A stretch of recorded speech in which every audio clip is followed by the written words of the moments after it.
Hello बच्चों, welcome back to my channel. आज की क्लास में हम करेंगे इंग्लिश ग्रामर, जिसमें मैं आपको बताऊंगी कि आपने किस तरीके से राइट आंसर को हिट करना है। तो चलिए स्टार्ट करते हैं। फर्स्ट क्वेश्चन है, कंप्लीट द 10 ऑफ द 12। देखिए, आपको 10 करने होंगे और टोटल 12 ऑप्शंस आपको गिवन होंगी। तो आप एक बार देख लीजिएगा, जो आपको 10 अच्छे लग रहे हैं, लेकिन जो आपको लगते हैं कि हाँ इनका आंसर ठीक हो सकता है, आप उन्हीं को टिक करके आइएगा। ठीक है, तो चलिए स्टार्ट करते हैं। First is fill in the blanks with the correct option to complete the opening line of a formal letter. Dear Mr. Patel, we are pleased to inform you that your proposal for the upcoming project by the board of directors, ठीक है, तो जो आपका proposal है, जो आपने upcoming project के लिए दिया है by the board of directors, वो क्या हो गया है? हैड एंडोस्ड। ठीक है, हैड एंडोस्ड। हैड एंडोस्ड पास में तो जा ही नहीं सकता, क्योंकि यहाँ क्या है, प्रेजेंट में है। तो इसका मतलब यहाँ से आपको पता चलता है कि आपने प्रेजेंट का ही ऑप्शन टिक करनी है। तो इसका मतलब ये पास्ट की हो गई, ये टिक नहीं कर सकते, ये फ्यूचर की हो गई, ये टिक नहीं कर सकते। प्रेजेंट की आपकी सिर्फ ये दो ही हैं, हैज बीन एंडोर्स्ड या हैव एंडोर्स्ड। तो आपका जो प्रपोजल है वो बोर्ड ऑफ डायरेक्टर्स के द्वारा, ठीक है, क्या कर लिया गया है? एंडोर्स, मतलब उसको मंजूरी मिल गई है। ठीक है, तो आप पैसिव वॉइस में बात कर रहे हैं, तो हैज बीन एंडोर्स्ड आ जाएगा इसका आंसर, राइट। ओके, तो चलिए आगे बढ़ते हैं। इसमें आपको एरर फाइंड आउट करना है, उसकी करेक्शन बतानी है। The company continues to strive tirelessly to meet the customer demands. देखिए, एक बार थोड़ा ध्यान से पढ़िए, आपको पता चल जाएगा। आप क्या बोलते हैं? Ma'am, may I go to washroom. ठीक है, मैं वॉशरूम जा सकता हूँ। ठीक है, can I go to play, क्या मैं खेलने के लिए जा सकता हूँ? ठीक है, तो प्ले, क्या आप ये बोल रहे हो टू प्ले या टू प्लेस? इस तरीके से तो ना बोल रहे हो। टू के बाद कभी भी यहाँ पर एस या ई एस नहीं आता। ठीक है, तो इसका मतलब यहाँ पर स्ट्राइव्स इज रॉन्ग, आपको यहाँ पर स्ट्राइव लिखना है। ओके, चलिए नेक्स्ट पर बढ़ते हैं। Have you finalise the magazine content to be submitted tomorrow? ये कौन बोल रहा है? रिया आस्क्ड हर कलीग दीपक। रिया पूछ रही है, दीपक से पूछ रही है। ठीक है, तो यू यहाँ पर कौन है? दीपक है। ओके, रिपोर्ट रिया क्वेश्चन करेक्टली, तो रिया के क्वेश्चन को रिपोर्ट करो। तो देखो इसमें आप क्या करोगे? सबसे पहले आप लिखोगे कि रिया आस्क्ड दीपक। रिया पूछ रही है ना दीपक से। ठीक है, क्या पूछ रही है? ये आपका हेल्पिंग वर्ब से क्वेश्चन स्टार्ट हो रहा है। जब भी आपका क्वेश्चन हेल्पिंग वर्ब से स्टार्ट होता है, तो आपने इफ लगाना होता है। ओके, इफ लगा दिया, और यहाँ इन दोनों की पोजीशन को इंटरचेंज करना होता है। और जो आप चेंजेस करते हो वो तो आप करोगे ही। यू किसके लिए लगा हुआ है? दीपक के लिए लगा हुआ है, तो ही पहले आ जाएगा, यू ही में बदल गया। और हैज हैव जो होता है वो हैड में बदलता है। तो इफ ही हैड फाइनलाइज्ड, ये सारा आपका सेम आ जाएगा। The magazine content to be submitted tomorrow का हो जाएगा द नेक्स्ट डे। बस ये आपका इसका राइट आंसर रहेगा। यहाँ से आप पूरा सेम लिख दोगे जहाँ तक मैंने मार्क करा, और यहाँ द नेक्स्ट डे लगा दोगे और फुल स्टॉप कर दोगे। ओके, चलिए आगे बढ़ते हैं फोर्थ क्वेश्चन पर। यहाँ पर आपने कंप्लीट करना है। To complete and choosing the correct option. अच्छा, यहाँ पर आपको देखो 3 ऑप्शंस दिए हुए हैं, तो पहले हम इसे पढ़ेंगे और फाइंड आउट करेंगे कि इन तीनों में से यहाँ क्या आना चाहिए। Please be informed that the deadline for submitting your registrations for participation in the art exhibition has been extended। ठीक है, तो यहाँ पर इंफॉर्मेशन दी जा रही है कि जो पार्टिसिपेशन करना है आर्ट एग्जीबिशन में, उसकी जो डेडलाइन है उसको एक्सटेंड कर दिया गया है। ठीक है, मतलब कि अब आप आगे भी आवेदन कर सकते हो, उस डेट को आगे बढ़ा दिया गया है। Dash should be communicated to all the students of classes 9 to 10। Okay, तो ये इंफॉर्मेशन सभी इन क्लासेस के बच्चों को क्या कर दी जाए? ट्रांसफर कर दी जाए या कम्युनिकेट कर दी जाए। ठीक है, तो that should be, these should be या दिस शुड बी? ऑब्वियसली बेटा दिस शुड बी। ठीक है, ये इंफॉर्मेशन आगे आप पहुंचाना चाहते हो ना, तो दिस आ जाएगा यहाँ पे। ओके, चलिए आगे बढ़ते हैं। नेक्स्ट है आपका, read Sana's reply to her team leader regarding the preparation of an important presentation. ठीक है, तो ये साना है। ठीक है, सनाज कह लो। ये रिप्लाई कर रही है अपने टीम लीडर को। ठीक है, क्या रिप्लाई कर रही है? I am sorry I forgot ma'am. ठीक है, मैम। ठीक है, तो इसका मतलब इसकी टीम लीडर जो है वो क्या है? एक औरत है। I will have the presentation ready for you very soon today. ठीक है, कि कहने का मतलब मैं आज आपकी प्रेजेंटेशन क्या कर दूंगी? आपके लिए तैयार कर दूंगी। Report Sana's reply by completing the following sentence correctly. ठीक है, तो हमने सनाज के रिप्लाई को रिपोर्ट करना है। तो सना क्या बोल रही है? सना अपोलोजाइज फॉर हैविंग फॉरगॉटन। ठीक है, वही यहाँ पर इस पार्ट तो उसने हमें चेंज करके दे ही दिया कि वो भूल गई है। ठीक है, प्रेजेंटेशन को रेडी करना। एंड सेड, और वो क्या बोल रही है, इसका मतलब मैंने इस पार्ट को चेंज करना है, ठीक है। तो अब मैं यहाँ क्या कर दूंगी, एंड सेड दैट, ठीक है, दैट आपने लगाना है, एक भी वर्ड नहीं लगाओगे आपको मार्क्स नहीं मिलेंगे। सेड दैट शी, ठीक है, आई यहाँ पर कौन है, सना ही है ना, तो वो आज काम कर देगी। शी विल का क्या हो जाएगा, वुड, शी वुड हैव, अब हैव को हैड मत कर देना, क्योंकि वुड जो है ना आपका ये क्या है, मॉडल वर्ब है, और मॉडल वर्ब के बाद हमेशा वर्ब की फर्स्ट फॉर्म आती है, okay. She would have the presentation ready for you, यहाँ पर कौन है, उसकी टीम लीडर है, तो हर आ जाएगा, क्योंकि वो उसको मैम कह के एड्रेस कर रही थी। For her very soon that day, today का क्या हो जाता है, दैट डे, ओके। तो यहाँ आपने कर लिया, थोड़ा सा ध्यान लगा के करिएगा, आपका आंसर बिल्कुल ठीक होगा। नेक्स्ट बढ़ते हैं, यहाँ पर आपने एरर फाइंड आउट करना है, और आपको यहाँ ऑप्शंस दे रखे हैं। Nearly most shop was closed for the public holiday, ठीक है, पब्लिक हॉलीडे पर जो शॉप है वो क्या रहती है, क्लोज रहती है, ठीक है, ये तो ठीक लिखा है वो। तो मोस्ट थोड़ा ना शॉप, एवरी शॉप, हर एक शॉप जो है वो पब्लिक हॉलीडे के दिन क्या रहती है, बंद रहती है, ओके। तो एवरी शॉप आएगा, तो ये आपका जो है वो राइट आंसर है, ओके।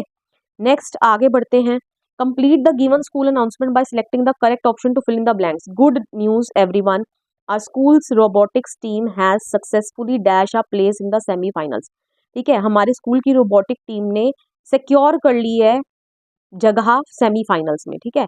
तो हैज यहाँ लगा ही हुआ है, जब भी हैज हैव हैड होता है, हैज हैव और हैड अगर लगा हुआ आ जाए तो उसके बाद हमेशा क्या आती है, वर्ब की थर्ड फॉर्म, ठीक है। तो यहाँ पर सिक्योर्ड आ जाएगा, क्या आ जाएगा, सिक्योर्ड, ओके। और कुछ आपको पढ़ना नहीं है, थोड़े बहुत रूल आपको पता होने चाहिए, आपका आंसर ऑटोमेटिकली ठीक होगा, ओके। चलिए आगे बढ़ते हैं, अब नेक्स्ट क्वेश्चन क्या है, नेक्स्ट क्वेश्चन इज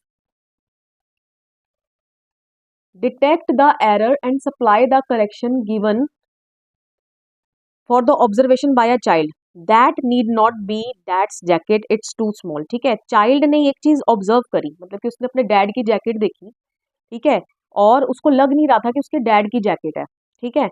तो वो क्या बोल रहा है, that need not B that jacket, need not तब लगाते हो जब किसी चीज की जरूरत नहीं है, तो वहाँ ये थोड़ा ना बोल रहा है कि ये डैड की जैकेट की होने की जरूरत नहीं है, वो ये कहना चाह रहा है कि ये डैड की जैकेट नहीं हो सकती, क्यों, क्योंकि ये बहुत छोटी नजर आ रही है, ठीक है। तो दैट कैन नॉट, ठीक है, ये नहीं हो सकती है, ठीक है, दैट कैन नॉट बी, अगर वो पूरा ही श्योर होके बोल रहा है तो मस्ट नॉट बी आप लिख सकते हो, ठीक है, क्लियर। तो यहाँ पर ये आपको दोनों ऑप्शन कंसीडर करके आप लिख दोगे। चलिए नेक्स्ट बढ़ते हैं, आपका रिपोर्टेड स्पीच का क्वेश्चन है, teacher did everyone understand the new assignment, students yes we all got it thank you. The teacher asked if, देखिए अब ये तो उसने चेंज करके दे दिया, अगर लेट सपोज वो यहीं पर डैश लगा देता तो आप किस तरीके से चेंज करते। देखिए यहाँ पर आपका हेल्पिंग वर्ब से क्वेश्चन स्टार्ट हो रहा है डिड से, और जब भी हेल्पिंग वर्ब से क्वेश्चन स्टार्ट होता है ना डिड से, तो आपने ये ध्यान रखना है डू डिड चाहे डज लगा हो तो आपने इनको ना रोल से बिल्कुल हटा देना है, कहने का मतलब जब आप आंसर लिखोगे तो आपने इनको कहीं पर भी आंसर में नहीं लिखना, ठीक है, डू डिड डज को। और जहां डू डज लगा होगा वहां क्या आप लगा दोगे, वर्ब की सेकंड फॉर्म, क्योंकि ये इनको वर्ब की फर्स्ट फॉर्म कंसीडर किया जाता है, वर्ब की फर्स्ट फॉर्म किसमें चेंज हो जाती है, वर्ब की सेकंड फॉर्म में। और जहां डिड लगा होगा वहां क्या आप लगा दोगे, वर्ब की थर्ड फॉर्म और हैड के साथ, क्योंकि वर्ब की थर्ड फॉर्म कभी भी अकेले नहीं आती, ओके। डिड को वर्ब की सेकंड फॉर्म समझा जाता है, वर्ब की सेकंड फॉर्म किसमें चेंज हो जाती है, वर्ब की थर्ड फॉर्म में। और जहां आपका हेल्पिंग वर्ब से क्वेश्चन स्टार्ट होता है वहां इफ तो लगता ही लगता है, तो द टीचर आस्क्ड इफ, ठीक है, देखिए इफ यहाँ आ गया, इफ एवरीवन, ठीक है, इसको तो हमने रोल से हटाना ही है, इफ एवरीवन, और हैड प्लस वी3 लगा देंगे, हैड अंडरस्टूड, अंडरस्टैंड की थर्ड फॉर्म होगी अंडरस्टूड द न्यू असाइनमेंट, ठीक है, to which the students dash expressing their gratitude, ठीक है। तो क्या कर रहे हैं student, yes we all got it, ठीक है, तो उसका एफर्मेटिव हाँ में जवाब दे रहे हैं, तो आप क्या लिखोगे, to which the students replied, ठीक है, जवाब दे रहे हैं पॉजिटिवली, ठीक है, हाँ या ना में हाँ में जवाब दे रहे होते हैं तो पॉजिटिवली भी लिख सकते हैं या एफर्मेटिवली भी लिख सकते हैं, ठीक है, एफर्मेटिव बोलते हैं। चलिए 10th क्वेश्चन पर आ जाइए, select the correct option to complete the given sentence, ठीक है, the manager dash consider the proposal before making a decision, ठीक है। अब मैनेजर को देखिए, ये मॉडल वर्क का क्वेश्चन है, मैनेजर को क्या करना पड़ेगा, proposal, manager dash consider the proposal before making a decision, तो प्रपोजल मतलब कि किसी ने कोई कुछ चीज प्रपोज करी है, कुछ राय दी है, तो वो उसको क्या करेगा, डिसीजन लेने से पहले उसको उस पर जरूर क्या करेगा, सोच विचार करते हैं, ठीक है, उसको करना चाहिए, मैनेजर को ऐसा काम करना चाहिए। तो विल तो पक्का, ये तो बिल्कुल श्योरिटी होगी कि वैसा करेगा ही करेगा, ठीक है। माइट तो बहुत कम चांसेस हो गए, कैन कर सकता है, ठीक है। शुड ये आ जाएगा यहाँ पे कि हाँ उसको करना चाहिए, मैनेजर को ऐसा करना चाहिए, डिसीजन करने से पहले उसको प्रपोजल को कंसीडर करना चाहिए। ओके, तो ये हो गया आपका। 11th पर बढ़ते हैं। The group of friends dash excited at the prospect of their upcoming adventure, ठीक है। द ग्रुप ऑफ फ्रेंड्स, देखिए ग्रुप की बात हो रही है, फ्रेंड्स को देखकर नहीं आपने वर्ब लगानी, ये आपका सब्जेक्ट वर्ब अग्रीमेंट का क्वेश्चन है, ग्रुप की बात हो रही है ना, द ग्रुप ऑफ फ्रेंड्स, ठीक है। एक्साइटेड, ठीक है, बहुत ज्यादा एक्साइटेड है तो इज एक्साइटेड, ठीक है। The group of friend is excited, okay, तो इज एक्साइटेड हो जाएगा यहाँ पे। ऑलराइट, चलिए अब आगे बढ़ते हैं। Read the conversation about the social media between a teacher and a student, ठीक है। सोशल मीडिया के ऊपर ये बात कर रहे हैं, टीचर और स्टूडेंट के बीच में बातचीत चल रही है। टीचर क्या बोल रही है, how do you think social media influences our perceptions of reality, लेकिन आपको कैसा क्या लगता है कि सोशल मीडिया हमारी परसेप्शन, मतलब जो हम सोचते हैं रियलिटी के बारे में, उन चीजों को कैसे इन्फ्लुएंस करता है। तो जागृत क्या बोल रहा है कि I believe it distorts our perception of reality by only showing the highlight reels of people lives, ठीक है। काफी उसके अंदर अंतर लेके आता है क्योंकि वो सिर्फ कुछ हाईलाइट्स ही दिखाता है लोगों की लाइफ के, ठीक है, जिससे यहाँ पूरी इन्फॉर्मेशन नहीं मिल पाती कि वो इंसान कैसा है, और हम लोग अपनी विचारधारणा उस इंसान के बारे में सेट कर लेते हैं। ओके, तो report the students response bye completing the following. The student remarked dash by only showing the highlight reels of people's life, ठीक है। तो ये तो उसने पार्ट कर दिया, इसका मतलब मुझे इतने पार्ट को क्या करना है, चेंज करना है, ठीक है। तो द स्टूडेंट रिमार्क्ड दैट, ठीक है, दैट तो यहाँ आ ही जाएगा, दैट आई किस में चेंज हो जाएगा, ही, ठीक है, कि वो ऐसा मानता है, दैट ही बिलीव्ड इट, यहाँ पर क्या है, सोशल मीडिया, सोशल मीडिया की बात हो रही है, ठीक है। That he believed social media distorts ही रहेगा यहाँ पर मैं वर्ब चेंज नहीं करूंगी क्योंकि ऑलवेज ये ऐसा ही होता है, ठीक है। डिस्टॉर्ट्स देयर, आवर का क्या हो जाएगा, देयर परसेप्शन ऑफ रियलिटी, ठीक है। ये आप यहाँ से लिख दोगे, परसेप्शन ऑफ रियलिटी यहाँ मैं अंडरलाइन कर देती हूँ, बाकी ये सारा आ जाएगा, ठीक है। देखिए यहाँ पर हमने टेंस यहाँ पर क्यों नहीं चेंज करा, क्योंकि ये चीज हमेशा ही सोशल मीडिया करता है, ये क्या है, पास्ट में नहीं जा सकती, ऑलवेज ऐसा ही होता है, ठीक है। वो सबके साथ ही क्या करेगा, जो हाईलाइट करेगा लोगों की लाइफ के कुछ ही पॉइंट, ठीक है, जिससे लोग अपनी विचारधारणा उनके बारे में सेट कर लेते हैं। ओके, चलिए आगे बढ़ते हैं। नेक्स्ट है आपका, नेक्स्ट एक और करेंगे हम सैंपल पेपर, ठीक है, जिसमें हम देखेंगे कि किस तरीके से आपने आंसर्स को क्या करना है, मार्क करना है बहुत आसानी से। ओके, तो चलिए, fill in the blank with the correct modal auxiliary from the hints given in the bracket, ठीक है। Anvita was pleased to learn that she dash take several days off for their family vacation to Dubai, ठीक है। वो ये जानकर बड़ी खुश हो गई, ठीक है। देखिए यहाँ पर पास्ट में लिखा हुआ है, तो यहाँ पर विल तो कभी भी नहीं हो सकता, ठीक है, ये ऑप्शन तो आपकी कट हो गई। Okay, that she could take, ठीक है, वो ले सकती थी हॉलीडेज, ठीक है, वुड तो नहीं आएगा ना, she could. Okay, next, the shepherd took the cattles to the field, ठीक है। The shepherd took the cattles क्या होता है बेटा, कैटल्स कुछ नहीं होता, कैटल अपने आप में प्लूरल है, तो कैटल्स की जगह पे यहाँ क्या आना चाहिए, कैटल आना चाहिए। ओके, चलिए next, mister Agarwal dash me to wait there till he dash, ठीक है। देखिए अब आपको कैसे फाइंड आउट करना है कि आपका राइट आंसर क्या है, कभी आप स्टक हो जाओ ना, आपको नहीं भी समझ आ रहा, तो देखो आप ये देखिए यहाँ पर क्या लिखा है, टेल रिटर्न, एक वर्ब आपकी वर्ब की फर्स्ट फॉर्म है, एक क्या है, वर्ब की सेकंड फॉर्म। यहाँ पर भी क्या है, एक वर्ब की सेकंड फॉर्म, एक वर्ब की फर्स्ट फॉर्म। यहाँ क्या है, एक वर्ब की फर्स्ट फॉर्म, एक वर्ब की सेकंड फॉर्म। सिर्फ एक ही ऑप्शन ऐसी है जिसमें दोनों ही ऑप्शन आपकी क्या है, वर्ब की सेकंड फॉर्म है, तो इसका मतलब ये तो आपका बिल्कुल आंसर नहीं हो सकता, आपका राइट आंसर ये ही है। ओके, तो इस तरीके से भी आप फाइंड आउट कर लोगे। ओके, कि मिस्टर अग्रवाल रिक्वेस्टेड मी, ठीक है, उन्होंने मेरे को रिक्वेस्ट करी to wait there till he returned, ठीक है, वहां इंतजार करने के लिए जब तक वो वापस आ नहीं जाते। Okay, identify the errand supply collection, the family picture on to the wall look beautiful, ठीक है। अब देखिए यहाँ पर कुछ ऑप्शन दे रखे हैं, ऑन टू द वॉल तो मेरे को पता है, ऑन टू तो बिल्कुल भी करेक्ट नहीं है, ठीक है। अब देखिए क्या ऑप्शंस दे रखे हैं, ऑप्शंस देखकर फाइंड आउट कर लेंगे। Okay, the family picture on to, देखिए ऑन टू वाला ही गलत है, और ऑन टू में मेरे पास दो ऑप्शन दे रखे हैं, तो इसका मतलब ये और ये तो बिल्कुल नहीं हो सकता। ओके, ऑन द वॉल, ठीक है, लुक का क्या हो जाएगा, लुक्स ब्यूटीफुल, ठीक है, यही ठीक है, क्योंकि लुक का क्या हो जाएगा, लुक्स, क्योंकि पिक्चर की बात हो रही है ना, पिक्चर सिंगुलर है और सिंगुलर के साथ क्या आता है, एस या ई एस, तो ऑन टू जो है वो ऑन में बदल जाएगा और जो लुक है वो किस में बदल जाएगा, लुक्स में बदल जाएगा। ओके, तो ये आपका राइट आंसर हो जाएगा, इस तरीके से आप मार्क कर लोगे।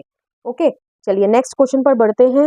This historic site in my home town is a dash visit for anyone interested in local history, ठीक है, this historic site in my home town is a must visit, ठीक है, मतलब कि अगर कोई लोकल हिस्ट्री में इंटरेस्टेड है ना, तो उसको मेरे होम टाउन तो मस्ट मतलब फॉर श्योर विजिट करना ही चाहिए। ओके, तो ये हो जाएगा आपका राइट आंसर। नेक्स्ट,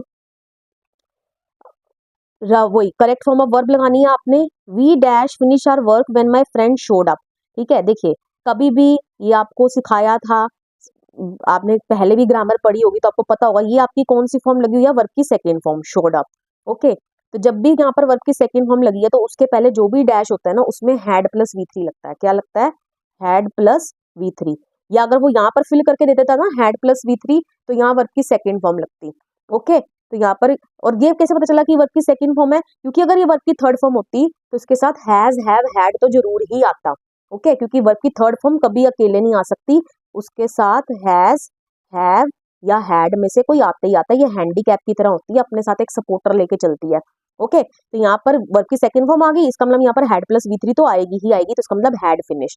ओके, तो कुछ तो रूल्स ऐसे हैं, आपको ऐसी माइंड में होंगे तो आप अपने आप ही राइट आंसर को टिक कर लोगे। ओके, नेक्स्ट बढ़ते हैं। The leakage of these confidential information can be a sensitive issue that can lead to breakdown of safety emails. The leakage of these confidential information या this information, this confidential information, क्योंकि बाकी सारा आगे ठीक लिखा है, बहुत सारी इंफॉर्मेशन के लिए आप तो this ही लगाओगे, these कैसे लगा दोगे, ठीक है, तो this confidential information। आगे बढ़ते हैं। There was not dash traffic this evening due to riots happening in the outskirts of the city, ठीक है, तो there was not much traffic, ठीक है, ज्यादा ट्रैफिक नहीं था, मच ही आएगा यहाँ पे। आगे, brother return my laptop if you have work, ठीक है, सिस्टर आगे से बोल रही है हेयर इट इज, ठीक है, ले लो ब्रदर, थैंक यू, और उसको थैंक यू कर रही है, तो brother asked his sister to return his laptop if she had work, the sister क्या करती है, द सिस्टर रिटर्नड इट, ठीक है, उसको वापस कर देती है, एंड थैंक्ड हिम, ठीक है, और अपने भाई को क्या करती है, थैंक करती है। Okay, next, but I dash my self managing a company performing in public speaking arrangements and so on for a month and got fed up, ठीक है, बट आई क्या करा उसने, मैनेजिंग अ कंपनी, ठीक है, I was being pushed, नहीं ये तो नहीं लग रहा, आई हैड पुश्ड, नहीं, ठीक है, कोई काम देखिए उसका चल रहा है, managing a company performing in public speaking engagements, ठीक है, और 1 महीने तक वो ऐसा काम करता रहा और फाइनली फेडअप हो गया, फेडअप मतलब किसी काम को कर करके जब आप बहुत अक जाते हो ना, ऊब जाते हो, ठीक है, तो आई एम पुशिंग मतलब तो वो तो कर रहा है अभी, ठीक है, तो ऐसा तो नहीं है, वो ये काम को कर चुका है, ठीक है, और अब वो 1 महीना होगा उसको करे और अब वो ऊब भी चुका है इस काम से, मतलब 1 महीने से काम कर रहा है, तो कैप्ट पुशिंग, ठीक है, क्या आ जाएगा यहाँ पर, कैप्ट पुशिंग। ओके, तो इस तरीके से आप थोड़ा फाइंड आउट करोगे आंसर को। 11th पर चलते हैं। I do not want the constellation any nearer, constellations any nearer, I know they dash very well where they are, ठीक है, I know they, देखिए प्रेजेंट में है, डू नॉट लिखा है ना, तो आगे भी प्रेजेंट की वर्ब लिखेगी लगेगी, आई नो दे आर, ठीक है, दे के साथ क्या लग जाएगा, आर। ओके, वर्ब तो आ ही नहीं सकता किसी भी केस में, और पैसिव वॉइस तो ये है ही नहीं है, पैसिव वॉइस नहीं है तो बीन तो आएगा ही नहीं।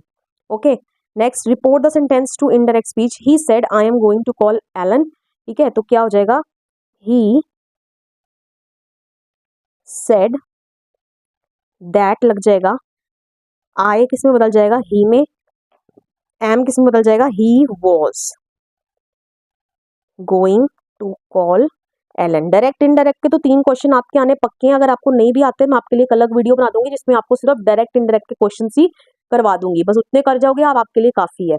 ओके, चलिए एक और सैंपल पेपर फटाफट से कर लेते हैं, नजर दौड़ाएंगे फटाफट से, वीडियो की लेंथ ज्यादा लंबी ना हो इसलिए जल्दी से करवाऊंगी आपको। ओके, देखिए, the children were exciting when they saw the mountains for the first time, ठीक है, द चिल्ड्रन वर, देखिए वर आ गया ना तो वो बहुत ज्यादा खुश थे, एक्साइटिंग कैसे हो जाएगा, वर्ब की थर्ड फॉर्म आनी चाहिए, द चिल्ड्रन वर एक्साइटेड, ठीक है, तो ये आपका आपका आंसर हो जाएगा, राइट आंसर हो जाएगा। Okay, next, father how are you getting on with your studies, तुम्हारी स्टडीज कैसे चल रही हैं? Ruhi fine, I have got a certificate of improvement from my school, ठीक है, मुझे सर्टिफिकेट ऑफ इम्प्रूवमेंट भी मिला है मेरे स्कूल से। तो फादर आज रूही, ठीक है, फादर ने रूही से पूछा। देखिए अगर आपको इसी को चेंज करना आ जाता तो आप किस तरीके से करते, ठीक है, जब भी WH फैमिली से क्वेश्चन स्टार्ट होता है ना तो आपको इफ नहीं लगाना होता, ओके, तो जो वर्ड लगा आप वही का वही लगाओगे। द फादर आज रूही हाउ, ठीक है, यहां तक आ गए हम। अब इन दोनों की जगह को आपको इंटरचेंज करना होता है, ठीक है, यू किसके लिए लगा है? रूही के लिए लगा है, तो शी पहले आ जाएगा। और इज एम आर किस में चेंज होता है? वॉज वर में। इज एम आर को किस में चेंज करते हो? वॉज वर में। तो रूही के साथ क्या लगेगा? वॉज लगेगा, ठीक है, क्योंकि शी है ना। इफ हाउ शी वॉज, बाकी getting on with her studies, क्योंकि रूही को बोला जा रहा है हर स्टडीज, ठीक है। तो देखिए मैंने आपको ये भी बता दिया कि अगर आपको ये आ जाए तो आपने किस तरीके से इसको चेंज करना होगा, ओके। चलिए आगे, रूही रिप्लाइड दैट। अब रूही ने आगे से क्या रिप्लाई करा? Roohi replied that she had got, I किस में हो जाएगा? शी में बदल जाएगा। दैट शी हैज हैव किस में बदल जाता है? हैड में। दैट शी हैड गॉट, ये बाकी यही मार्क कर देती हूँ, अ certificate of improvement from the school, okay, ये आपका राइट आंसर हो जाएगा। चलिए आगे बढ़ते हैं। You do not like him, do you, ठीक है, क्या तुम उसको पसंद करते हो? डू यू, क्या तुम? आई डू नॉट ईदर, ठीक है, मैं भी नहीं पसंद करता, ठीक है। आगे, make use of correct use of the reported speech for the given sentence. The doctor told the patient you must give up smoking, ठीक है, डॉक्टर तो एडवाइस ही देगा, आप टोल्ड को आप एडवाइस में बदलोगे, क्या लिख दोगे यहाँ पे? द डॉक्टर टोल्ड को बदल दोगे एडवाइज्ड में, ठीक है, the doctor advise the patient that, you किस में बदल जाएगा? He, that he must give up smoking, ठीक है, that he must give up smoking, okay. चलिए आगे बढ़ते हैं। Next question, we dash not be able to go to the picnic due to bad weather, ठीक है। देखिए मैं कैन नॉट नहीं लगा सकती क्योंकि यहाँ पर ऑलरेडी पहले नॉट लगा हुआ है। अगर यहाँ नॉट नहीं लगा होता ना तो मैं कैन नॉट लगा देती, तो ये मेरी ऑप्शन तो कट हो गई। मैं यहाँ पर मे बी भी नहीं लगाऊंगी, क्यों नहीं मे बी लगाऊंगी? क्योंकि यहाँ ऑलरेडी बी लगा दिया। या तो ऐसे होता ना, we may not be able, या तो अकेले यहाँ पर मे ऑप्शन होती, बी साथ में ना होता तो यहाँ मैं मे लगा देती, we may not be able, ठीक है, ओके। तो लेकिन ऐसा भी नहीं है, तो शेल हैव तो आ ही नहीं सकता, ओके, माइट इसकी राइट आंसर हो जाएगा, ओके। तो इस तरीके से आप थोड़ा सोचोगे और आंसर को टिक करके आओगे। Next, Freddie will be dash to work tomorrow, ठीक है, अगले दिन की बात होगी ना, कल वो जा रही होगी। विल बी के साथ हमेशा वर्ब की फर्स्ट फॉर्म के साथ आईएनजी आता है, ठीक है, ये वर्ड बात ध्यान रख लो, ठीक है, विल बी के साथ क्या आएगा? हमेशा वर्ब की फर्स्ट फॉर्म के साथ आईएनजी, तो will be going, okay. Next question पर बढ़ते हैं। Ritvik, could you lend me your maths notebook, क्या तुम मुझे अपनी मैथ्स नोटबुक दे सकते हो? रूही आगे से क्या जवाब देती है? I am sorry I dash my maths homework, ठीक है, तो नहीं दे पाएगी, क्यों? क्योंकि वो मे बी उतना उसने अपना काम अभी करना है, ठीक है, तो क्या लिखेंगे? I has yet to complete. देखो आई के साथ कभी तो हैज तो लगता ही नहीं, ठीक है, तो ये तो गलत हो गया। I will yet complete, I will yet complete नहीं, आई शेल हैव कंप्लीटेड नहीं, ये तो मतलब मैंने कर लिया, okay. I am yet to complete, ठीक है, आई के साथ एम लगता है ना, I am yet to complete, कि मैंने अभी अपना काम करना है, ये आपका राइट आंसर है। चलिए आगे, the experience of helping a blind man for crossing the road left me dash grateful for knowing the importance of being kind and compassionate to all, ठीक है, मतलब कि मैंने जब ब्लाइंड मैन की मदद करी रोड को क्रॉस करने में, तो मेरे अंदर ऐसी फीलिंग आई, ग्रेटफुल, मैंने बहुत ग्रेटफुल फील करा, क्या? For knowing the importance of being, मेरे को इंपॉर्टेंस पता चली कि कैसे काइंड या दयावान कैसे रहना चाहिए हमें, ठीक है। लेफ्ट मी फीलिंग ग्रेटफुल, ठीक है, लेफ्ट मी फीलिंग ग्रेटफुल, मैं फील कर रहा हूँ ना उस चीज को, ठीक है, हैविंग फेल्ट नहीं, फेल्ट भी नहीं, फील्स भी नहीं, ठीक है, left me feeling grateful, okay. तो इस तरीके से आप थोड़ा सोचोगे। चलिए नेक्स्ट पर बढ़ते हैं। I have lived in New York since 6 years, ठीक है, I have lived in New York for 6 years बेटा, ठीक है, 6 साल क्या हूँ मैं, 6 सालों से रह रहा हूँ, ठीक है, फॉर 6 years, ठीक है। आई होप सब आपको नजर आ गया। चलिए आगे बढ़ते हैं। Rahul, ma'am Rohan has fracture in his hand, Rohan के हाथ में फ्रैक्चर है, would he be giving his exams, क्या वो अपने एग्जाम्स देगा? Teacher, yes I have talked about the same with him, मैंने उससे बात करी है। ही सेज, वो कहता है, क्या? He dash write the exams as the fracture in his left hand, कि वो एग्जाम लिख सकता है, क्यों? क्योंकि फ्रैक्चर उसके लेफ्ट हैंड में है, ओके। शुड तो हो नहीं सकता, वुड नहीं हो सकता, कुड भी नहीं हो सकता, कैन, ओके, कि वो लिख सकता है अपने सीधे हाथ से। दिया, ये क्वेश्चन क्या पूछा गया ये अभी हमें नहीं बताया। निया I don't have any special plan. अब क्या क्वेश्चन पूछा हो सकता है जिसका आंसर निया ने ये दिया, have you ever visited the rock garden? नहीं, रॉक गार्डन से रिलेटेड तो कोई बात ही नहीं हुई, जू में जाने की भी कोई बात नहीं हुई, तो ये दो क्वेश्चन ही बढ़ते हैं। Do you think we should go somewhere this weekend, या what are you doing this weekend? क्या हमें कहीं चलना चाहिए? ठीक है, तो या तो वो बताती ना कि हाँ यहाँ चलते हैं, तो ये भी नहीं हो सकती। तो what are you doing this weekend, कि तुम क्या कर रही हो इस वीकेंड में? तो उसने बोला I don't have any special plan, मेरा कोई स्पेशल प्लान नहीं है। ओके, 12th पर बढ़ते हैं। Thai Pongal dash every year in the month of January in Tamil Nadu. Thai Pongal is celebrated, ठीक है, उसको मनाया जाता है ना, सेलिब्रेट्स भी नहीं हो सकता, सेलिब्रेटिव ने हैड सेलिब्रेटिव ने हैड सेलिब्रेटिव ने तो is celebrated. Okay, so with this I come to end of this video. I hope so आपको वीडियो पसंद आया होगा। इस तरीके से आप जो ऑप्शंस को पढ़ेंगे और आप जरूर ही 10 में से 6-7 तो स्कोर करके लाओगे ही लाओगे। ठीक है, अगर डायरेक्ट इनडायरेक्ट के रूल्स कर लोगे आप तो और अच्छे नंबर लेके आओगे, जो मैं आपको नेक्स्ट क्लास में करवाऊंगी। ठीक है, मिलते हैं नेक्स्ट वीडियो में। Till then bye bye.